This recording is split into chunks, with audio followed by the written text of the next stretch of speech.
Yağmur bakalım. Şey mi? Recep mi? Recep. Gelelim abi,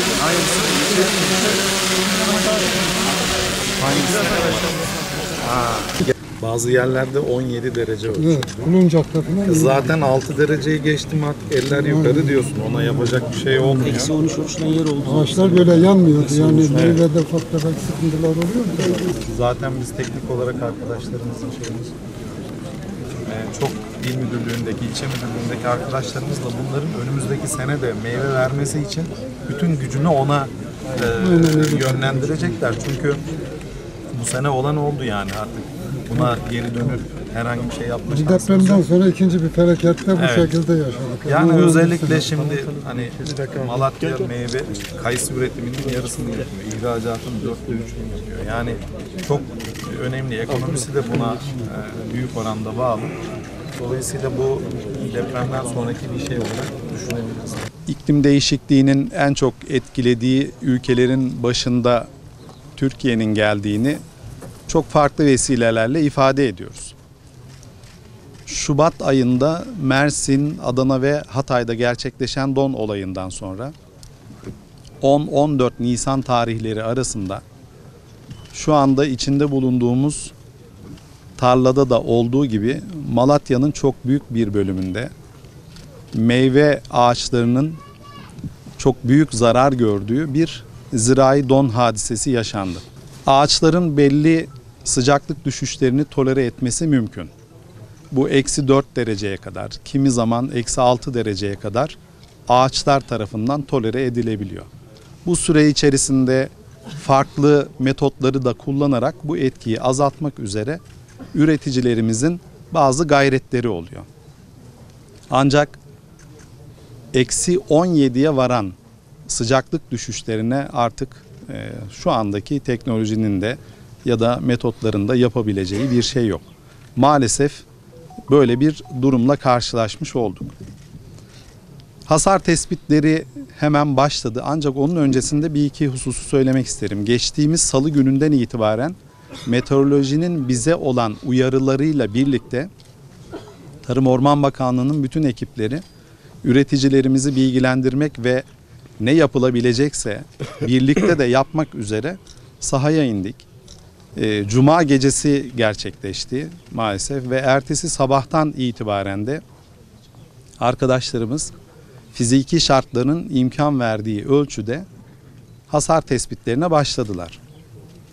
Burada tekrar ifade etmem gereken husus şu: hasar tespit çalışmaları için fiziki şartların oluşması gerekir. Yani eğer hala üzerinde işte karın, buzun olduğu bir hasar tespiti mümkün olmuyor. Ancak fiziki şartlar imkan verdiği ölçüde derhal hasar tespit çalışmalarına başlandı. Burada bir parantez açmam gerekir. Böyle durumlarda herhangi bir temsiliyeti olabilir ya da bilemiyorum kendisine göre bir uzmanlığı olabilir. Ancak elinde hiçbir veri olmadan hitap ettiği kesim neyse, nereyse onlara mesaj verme adına tamamen bizlerin bile elinde olmayan, olması mümkün olmayan bilgileri tahmin ederek ya da kendisine göre yorumlayarak sorumsuzca açıklama yapanları gördük. Hala da devam ediyor. Bol keseden, hiçbir sorumluluğu olmadığı için sadece konuşup tamam artık ben mesajımı verdim diyenler var. Bunların ne üretimimize ne de üreticimize bir faydası yok. O yüzden buradan bakanlığımızın yaptığı açıklamaların dikkate alınmasını özellikle istirham ediyorum. Genel geçer şeyler söyleyerek insanların kafasını karıştırmanın hiçbir anlamı yok. Stratejik ürünlerimiz, yani işte hububat, baklagil, yağlı tohumlar, bunlarla ilgili, hatta sebzeler, çünkü daha işte ekim dönemiyle alakalı bir şeyimiz var. Yani zamanımız var. Bunlarla ilgili bir şey olmadan işte mahvolduk. Ülkemizde gıda problemi olacak. Yani işte çarşı pazar yanacak. Arkadaşlar bir daha söylüyorum. Bunlar sorumsuz açıklamalar. Meyve gruplarında, bütün meyve gruplarının hepsini saymayayım. Meyve gruplarında etkili oldu. Bazı yerlerde çok fazla etkili oldu. Bazı yerlerde çok az etkili oldu. Bir ilin içerisinde çok belli ürünlerde %80-90 etkili olduğu da oldu. Bir ilin içerisinde küçük küçük ama daha düşük oranlarda etkili olduğu da oldu. Bunların hepsi sağlıklı bir şekilde, düzgün bir şekilde hasar tespitlerinin yapılmasıyla mümkün. Bu zamana kadar olduğu gibi. 2014 yılında da benzer bir don hadisesi olmuş.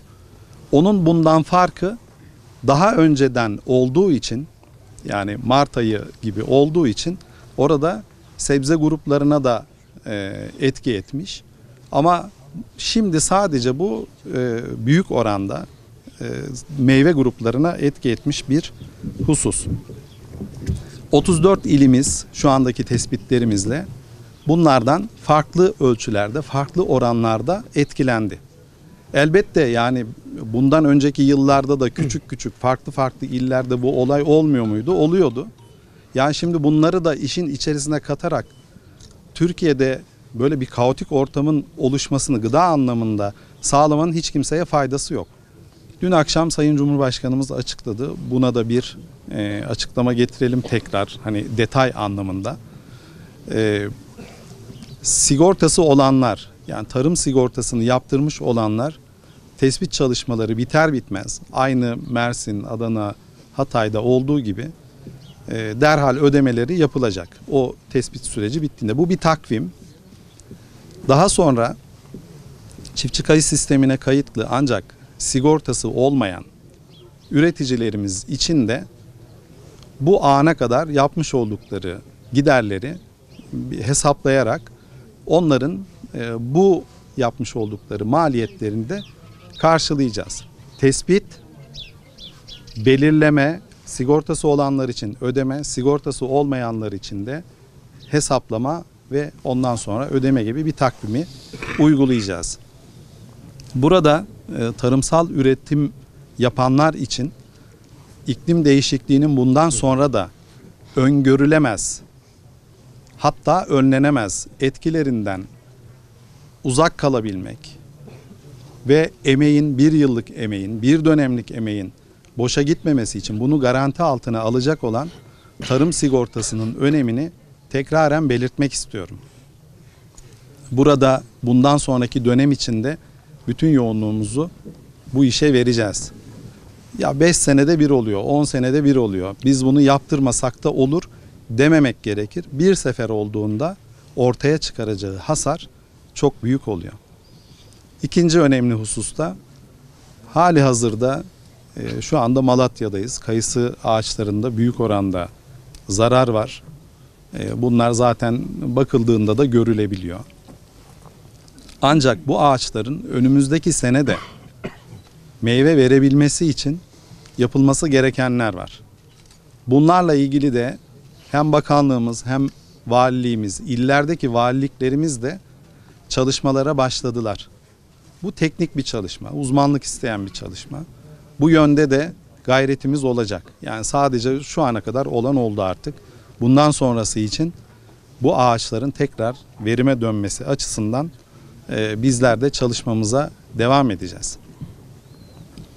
Ben bütün bu don hadisesinin başladığı andan itibaren illerimizdeki üreticilerimizle, valilerimizle çok yoğun bir takip, görüşme trafiği gerçekleştirdim.